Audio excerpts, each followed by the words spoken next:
Welcome to Built to Go, a van life podcast. I'm your host, Jeff Wagg, coming to you from the College of Curiosity. This time it's episode 123, and we're going to be talking about what it's like to go off-grid. By that, I mean offline. No news, no social media, no internet. We're also going to talk about vehicle suspensions, how they work, how that matters to you. We'll have a tale from the road from a good friend and a product review of Berkey water containers that might not be too happy-making for some folks. Anyway, welcome, folks. This episode I'm doing a little bit in a hurry because I'm about to leave on this cruise with 50 of my closest friends, some of whom I've never met, and it's going to be a super busy and super interesting week. We're going to go up to Alaska and explore. We're going to have a few days in Seattle, and then we're going to do another tour in Portland, and that's Oregon, not Maine. And it's going to be really busy. So because of this, I'm not going to promise you an episode next week. That doesn't mean I won't have one. I might find time to do an episode while I'm on the cruise, but it does not look likely. Fair warning. All right, let's talk about what it's like to be offline. It doesn't matter where you sit on the political spectrum or what your opinion is of anything that affects society as a whole. These are trying times. The news is set up to generate as much outrage and concern as possible because that increases viewership, which increases ad revenue. We understand that. But even with that factored out, there's a lot going on right now that is concerning. And, what if you just opt out? What is the reality of that? Well, in the old days, this used to be called becoming a hermit, and there is an aspect of hermitage, or being a hermit, that has always been a part of van life. Van life is an alternative lifestyle. This is a lifestyle that isn't mainstream. It's you doing something that is a little bit different, and how different it is completely up to you. But folks, there are people who get in their vans and drive out to BLM land and don't have internet access and live a perfectly fulfilled life. The question is, are you that kind of a person? And I am going to test this out. I can't do it right now because things are so crazy, but I have on my schedule of things to do this year a 1-week no internet trip, where I'm just going to head out into the wilderness somewhere and spend a week without the internet and then report what that's like. Now, there's a big difference between a week without the internet and 6 months without the internet or 5 years without the internet. Mainstream life, especially in the West, and let's face it, just about everywhere, the internet is huge. It is a huge part of everybody's life. When the pandemic happened, everybody worked on the internet. Everyone gets their information on the internet. Everybody gets their entertainment on the internet. The internet is a major portion of most people's lives. And yet at the same time, we know that people lived for millennia without the internet. And some people today choose to live without the internet. And, well, how are they doing that? Well, the answer is that they are getting the things that most of us get from the internet in other ways, or they're eliminating the need for those things. So what do we use the internet for? We use it for communication, we use it for gathering information, and we use it for, maintenance type things like paying bills and stuff like that. So let's take a look at each of those. Now, as far as communication goes, why do you need to communicate? I mean, think about it. You don't actually need to stay in touch with people. Most of us like to some extent, but you don't have to. And there are other ways to stay in touch. You can call somebody on the phone. You can write a letter. It's interesting going back and reading about life experience during World War II and how everybody communicated via letter. Because even though phones existed, the war made phone usage overseas extremely difficult and extremely expensive. And most people sent letters, and it's funny reading the letters written in that time because they're not the same as you'd write now. Today, if you wrote a letter, it would be a little bit kind of nostalgic, and you'd write a letter, either if it's not an official letter, like saying, to your lawyer or whatever. But if you're writing a letter to a friend, it would just probably be a story about the things you've been doing and thinking and stuff like that. Back then, it was extremely practical. Like, I need these things, and I am here now. I don't know where I'll be in a month. I got your last letter. That's an important one you see all the time. You have to confirm that you received the communication because there's no way to know. It was a very different way of being, but it is a way that you could do now. There's nothing stopping you from doing that if you're willing to give up the convenience and connection that the internet provides. Now, what about getting information? Well, what information do you need? I mean, that's a serious question here. We sometimes feel like we need to be tied into the news. Like, you have to listen to the news every day. That's just a rule. Is it? I mean, it's not. You don't have to listen to the news every day. You don't have to listen to the news ever.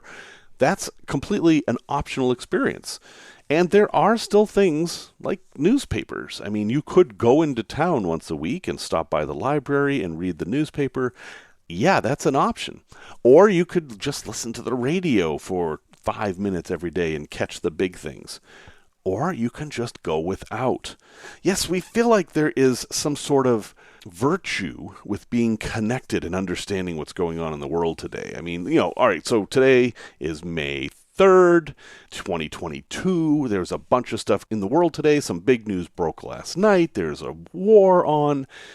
But none of us know what's going on in a little community in Central Africa that's really affecting people in a major way. When we say that we're staying connected by paying attention to the news, we're only seeing a very surface level bit of the news. And the stuff that really affects people, the close to home stuff, hardly ever gets reported beyond the community. So in a way, we're already disconnected from the news because we do not know what's going on in that small town in Botswana right now. I don't. I could probably find out if I wanted to with the internet. Which takes us to the next point. A lot of us use the internet for research. And if you disconnect from the internet, you are losing the greatest tool for research that has ever existed. I mean, full stop, bar none.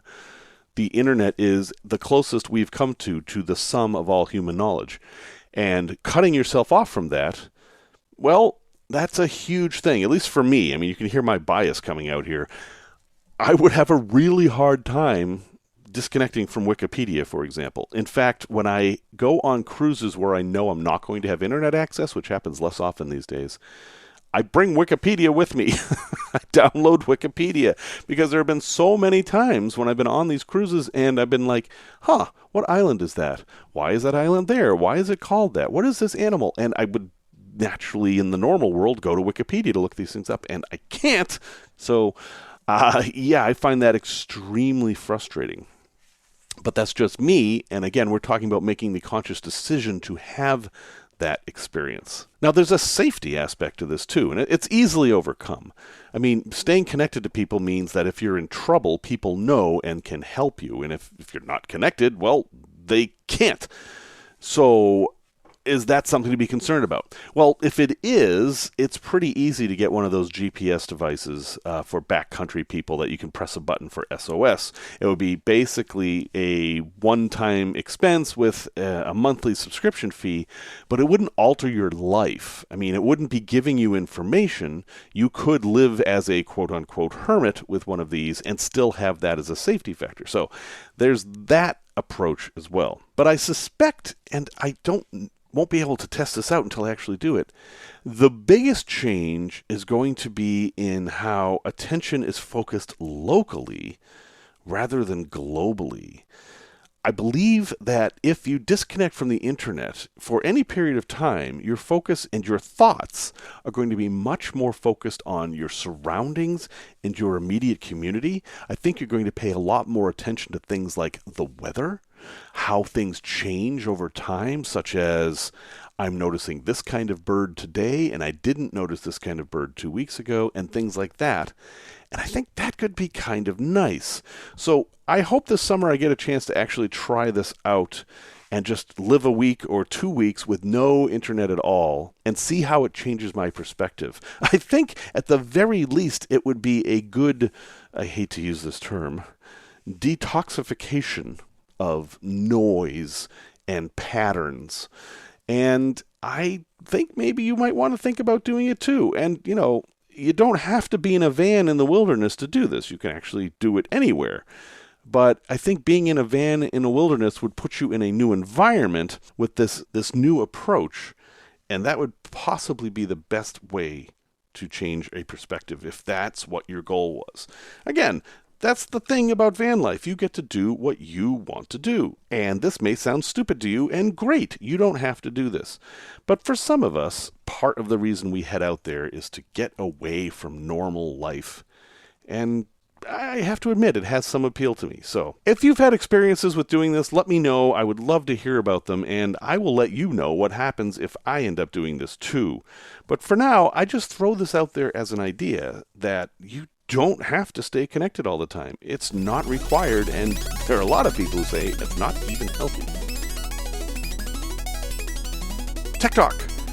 So, a few people have asked me to talk more about how vehicles work, and I have a hard time with this a bit because this isn't a gearhead channel where, we're going to talk about increasing the performance of your Hemi or anything like that, and I don't know that I'm actually qualified to do that, but I know the basics of how engines and machines work, and it has come in handy several times as I've been on the road and things have happened, and some people have asked, well, gee, I wish I had that knowledge so that I could also be somebody who could repair my own rig on the road.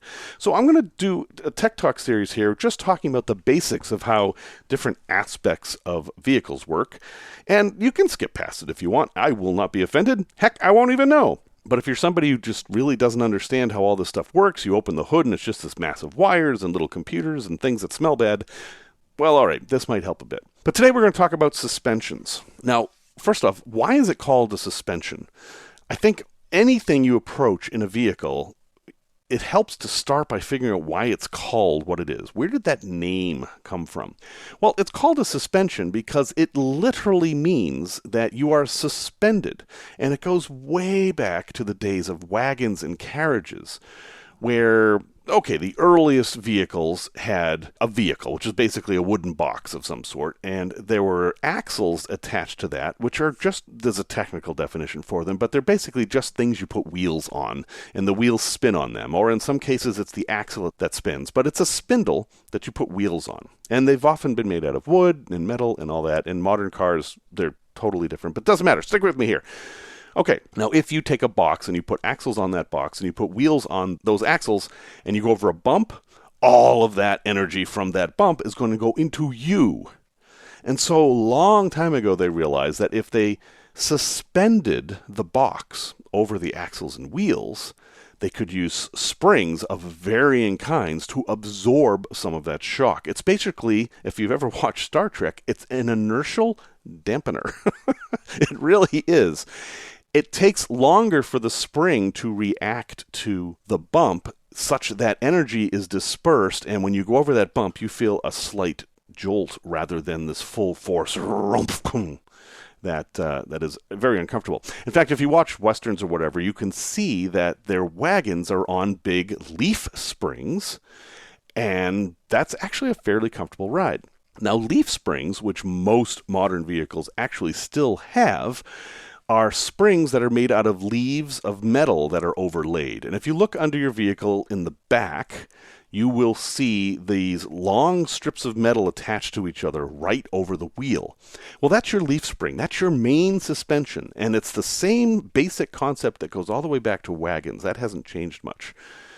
But what has changed is there are now shock absorbers, or McPherson struts, which we'll get to in a second. But there are shock absorbers there that, well, they don't actually absorb shocks. They're not a well-named thing. If you watch a vehicle going down the road, you can see these shock absorbers going up and down, and you might think, oh yeah, look at that. They're absorbing the shock from the bumps. But what their real purpose is to put counter pressure on the leaf springs so that when your wheel hits a bump and goes up, the shock will push it back down. So you've got two counteracting forces there, the shock absorber pushing the wheel down and the leaf spring allowing the wheel to go up, and that smooths out the ride a whole bunch. So when people say change your shocks, it may not improve your ride all that much, but it'll make your vehicle much safer because it will increase the contact between the road and the tire, and that's hugely important. So that's what shock absorbers are. By the way, they're very easy to change yourself. The most basic mechanic can do this, so don't pay crazy amounts of money. You can change your own shocks if you have even basic tools, so just know that. Okay, also I mentioned McPherson struts. What's that? Basically, McPherson's the guy who invented these things. That name is still used, but a strut is just a shock that turns on itself. It pivots on itself. So they're often used on the front so that you can have your wheels turn, and then that shock absorber is directly attached to the wheel assembly. It's just a different way of doing it. You really don't have to know that much about it. All you need to know about struts are that they're usually in the front, almost always with front-wheel drive vehicles. And they're sometimes in the back, but not usually in vans. In vans, you usually have shocks in the back.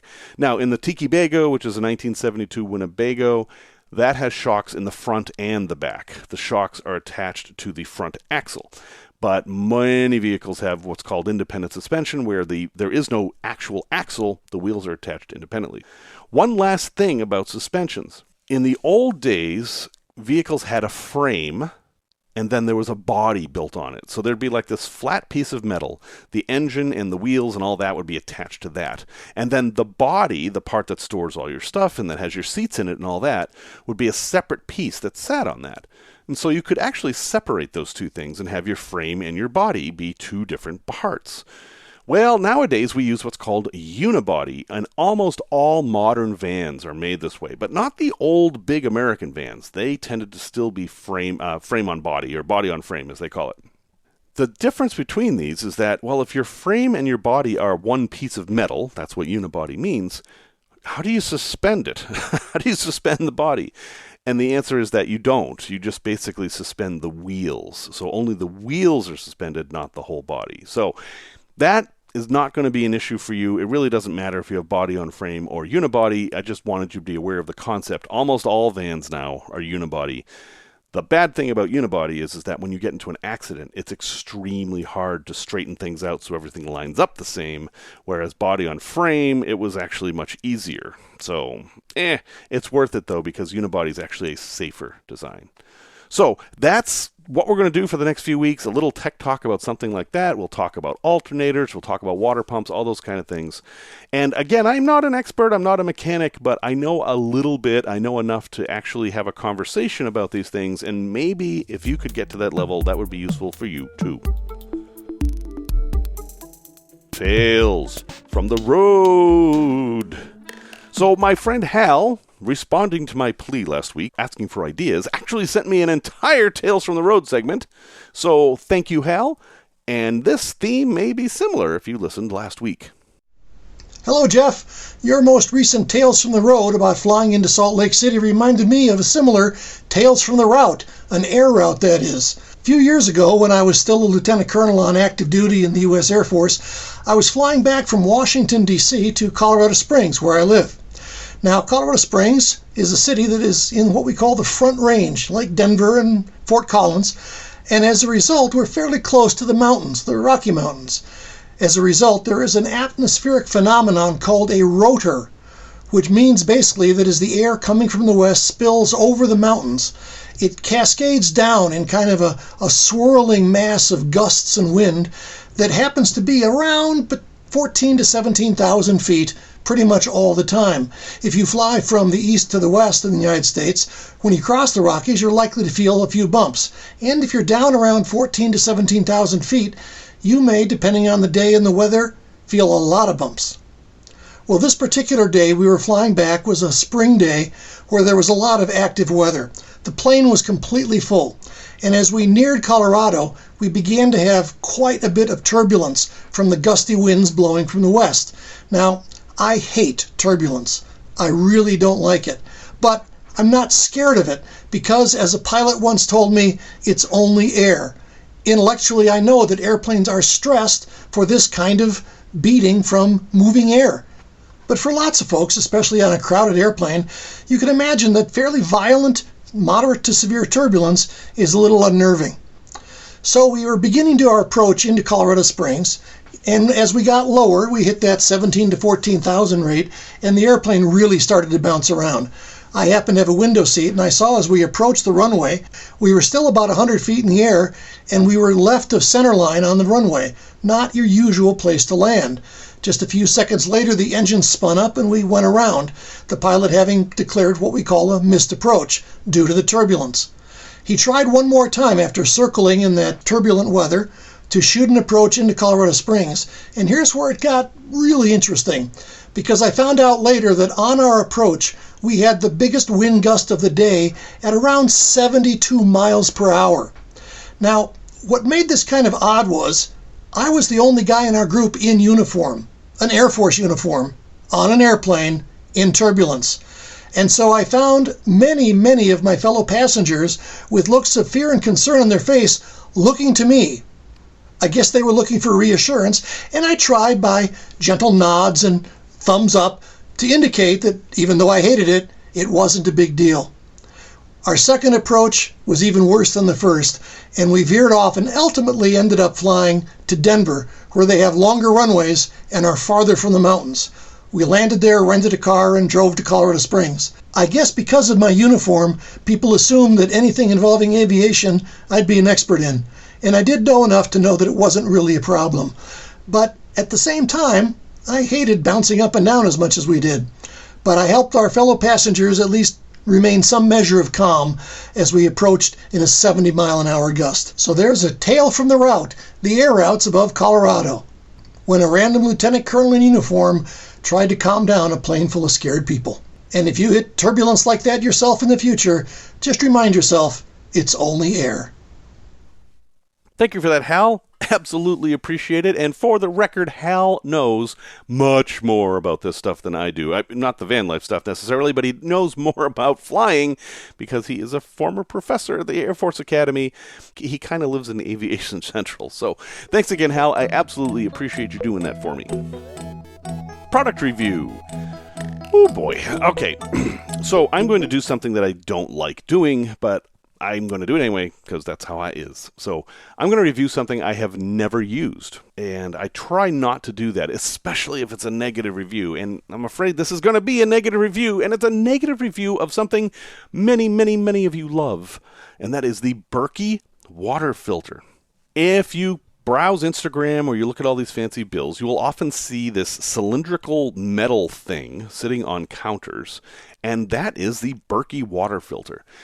Berkey water filters are a very simple design where you have this large metal tube and you pour water in the top and it goes through these specially made filters and then you have pure water. Now, if you listen to Berkey, it's the purest water ever, and a lot of health gurus and people who I generally don't trust swear that Berkey is the best filter. You'll hear that all the time. And there are some nice things about this filter. I mean, you don't have to install it. You basically just have to stick it on the counter and make sure it doesn't go anywhere. If you need to, you can collapse it to make it smaller because they do tend to be big.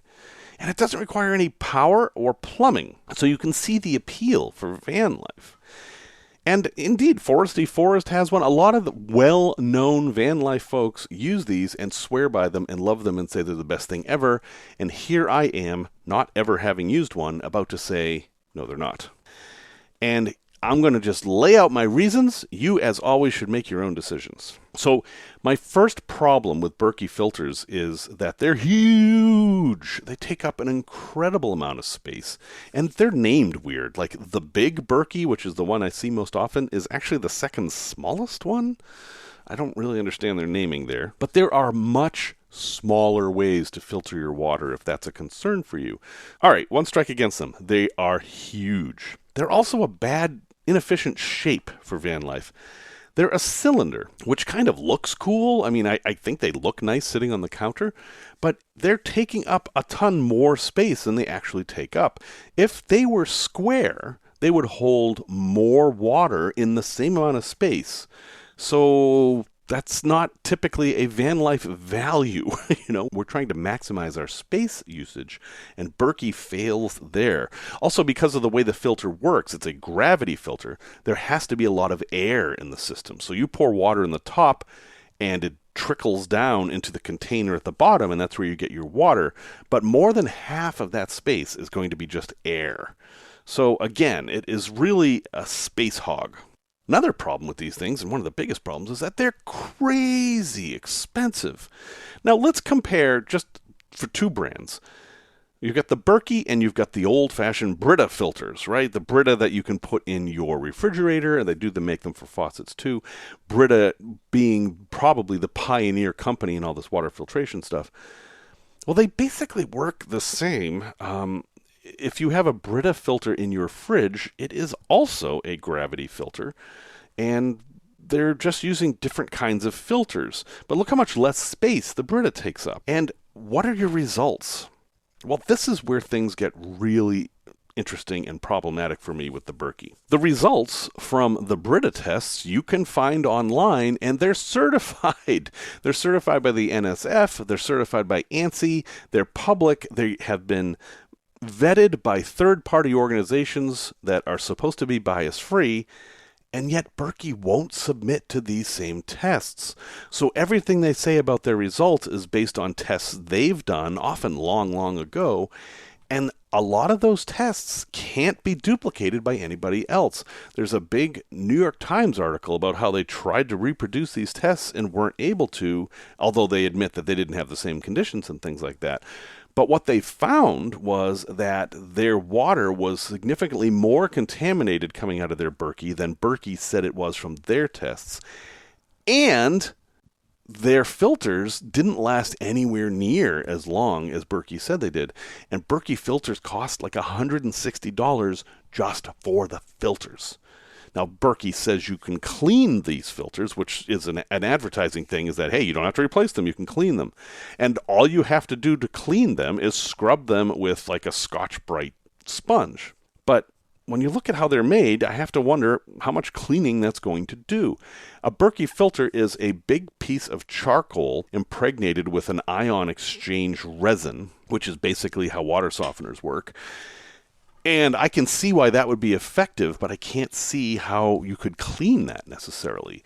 If they're ion exchange, that means ions come in and attach to this resin, and then another ion is let off, but it's theoretically one that's less harmful. The way you clean those in a water softening system is with salt water, brine, and you don't have that here, so I don't understand how they're being cleaned. So that's the biggest thing for me. There's some other practical problems too. Berkeys are very slow. So while, yes, you could go to a river and pour some water from the river into your Berkey, but you wouldn't be able to drink it for a while because the nature of gravity filters is they're very slow, and Berkeys are slow even for gravity filters. So I don't trust Berkey's advertising, and I especially don't trust the people who hype for Berkey. I saw Goop listed on their main page, and folks, of all these companies, Goop is about the least reliable for telling the truth. Many products that Goop sells are actually harmful. It doesn't take much Googling to find this out. So, yeah, in my opinion, if you're looking for a water filter, you can do much better for much less money. You can save space, you can save money, you can save time, and arguably, you can get better results from one of the other filters, which, honestly, the only filter I've reviewed on this show is a Brita gravity-fed that I particularly like. But I'm sure that any of the others would be just fine. In RVs, Berkeys are not as popular because RVs have more space, and under the sinks there are the cartridge filters installed in many RVs. I actually have one in the Tiki Bago, and they work just fine. I mean, I don't know. It seems like there's this hysteria about getting the purest possible water or you will die. And, well, it just has to be pure enough.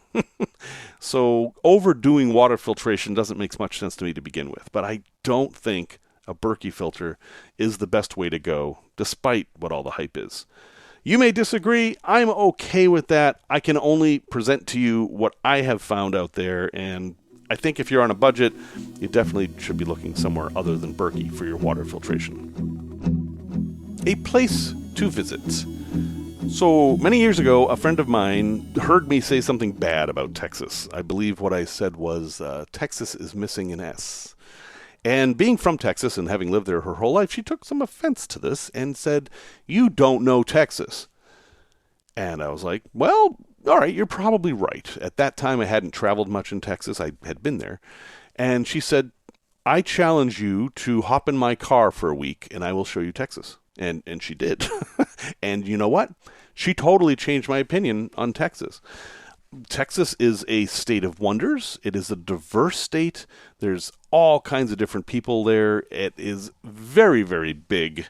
And there are a lot of interesting things to see.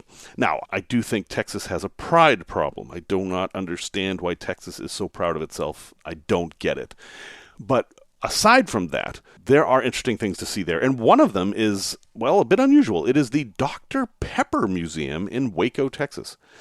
Now, I'm not a big Dr. Pepper drinker. Growing up in the North, Dr. Pepper was kind of seen as a novelty drink, and I understand that down south it's a staple drink. Like if you go to the fountain, you're going to have Coke and Dr. Pepper in the fountain, which we never ever saw when I was growing up as a kid. So I went to this museum, didn't expect much more than seeing a bottling factory, but no, it was actually very interesting.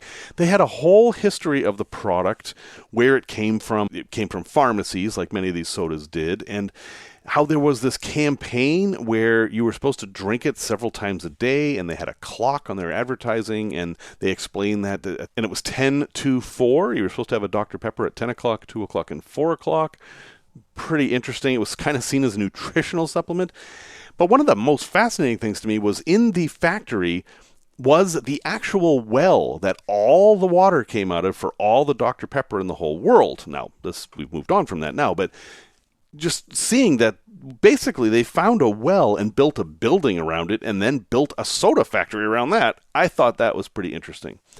If you are ever in the Waco, Texas area, and I do recommend you visit Waco, Texas, they also have the Texas Ranger Museum, check out the Dr. Pepper Museum. It's a fun little few hours, and I guarantee you're going to see something you didn't expect. And yes, you can, of course, try out some Dr. Pepper while you're there.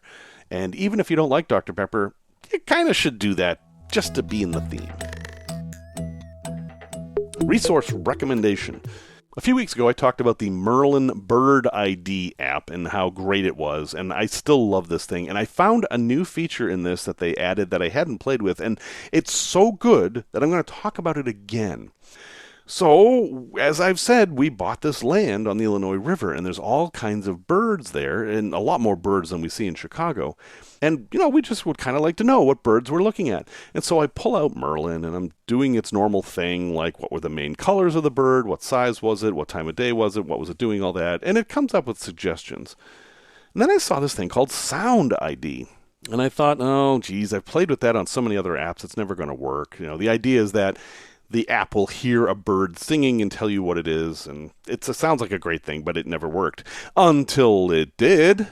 Sound ID on Merlin is brilliant. Basically, you press the record button and you leave your phone somewhere, and it will record every bird it hears and then make a list, and you will know that you have all these birds near you.